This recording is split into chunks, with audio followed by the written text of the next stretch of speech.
পৃথিবীর অনেক দেশে নজির আছে যারা গণহত্যা এবং মানবতা বিরোধী অপরাধে জড়িত ছিল তাদের রাজনৈতিক কর্মকাণ্ডকে নিষিদ্ধ করা হয়েছে।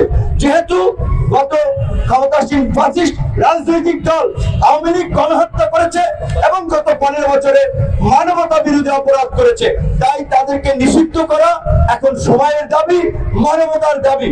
তাই আমরা আওয়ামী লীগকে রাজনৈতিক ভাবে নিষিদ্ধের দাবি জানাচ্ছি।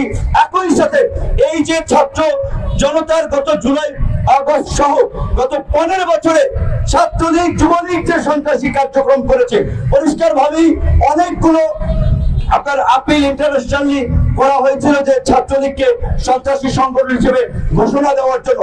আমরা স্পষ্ট উপদেষ্টাকে অনুরোধ জানাবো অনতিবিলম্বে ছাত্রলীগ যুবলীগকে নিষিদ্ধ সংগঠন হিসেবে ঘোষণা দিন এবং আমাদের আন্তর্জাতিক সম্প্রদায়, আমাদের যারা কাজ করছেন মানবাধিকার সংগঠনগুলো, তাদেরকেও বলবো আন্তর্জাতিক কমিউনিটিতে আপনারা ছাত্রলীগ যুবলীগকে সন্ত্রাসী সংগঠন হিসেবে ঘোষণার দাবি জানান।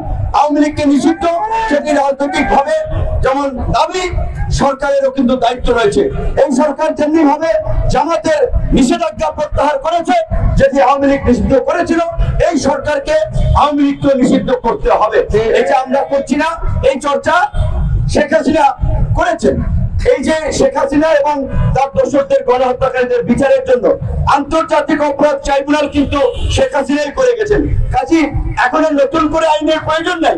শেখ হাসিনার করা আইনে যদি আপনারা বিচার করেন, দ্রুত সময়ের মধ্যে সেই বিচার সম্পন্ন করা যায়।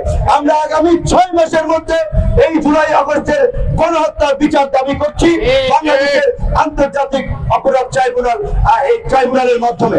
অনতি বিলম্বে ছাত্র জনতার এই আকাঙ্ক্ষাকে প্রাধান্য দিয়ে আইন উপদেষ্টা সেই পদক্ষেপ নেবেন, আমরা সেই প্রত্যাশা করি।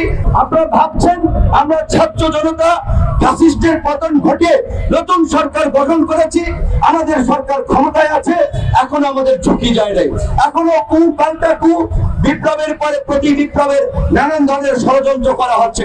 কাজী এই দুর্বৃত্তদের বিরুদ্ধে আমাদেরকে সজাগ দৃষ্টি রাখতে হবে। এদের কাছে যে লক্ষ লক্ষ কোটি অবৈধ টাকা রয়েছে, এই টাকা তারা দেশ অস্থিতিশীল করার কাজে ব্যবহার করছে।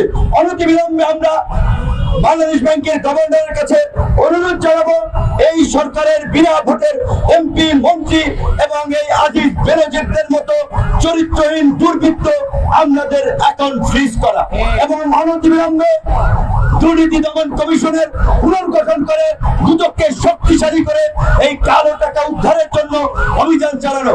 আওয়ামী লীগের এমপি মন্ত্রীদেরকে গ্রেপ্তার করে রিমান্ডে নেবে, হাজার হাজার কোটি টাকা পাওয়া যাবে।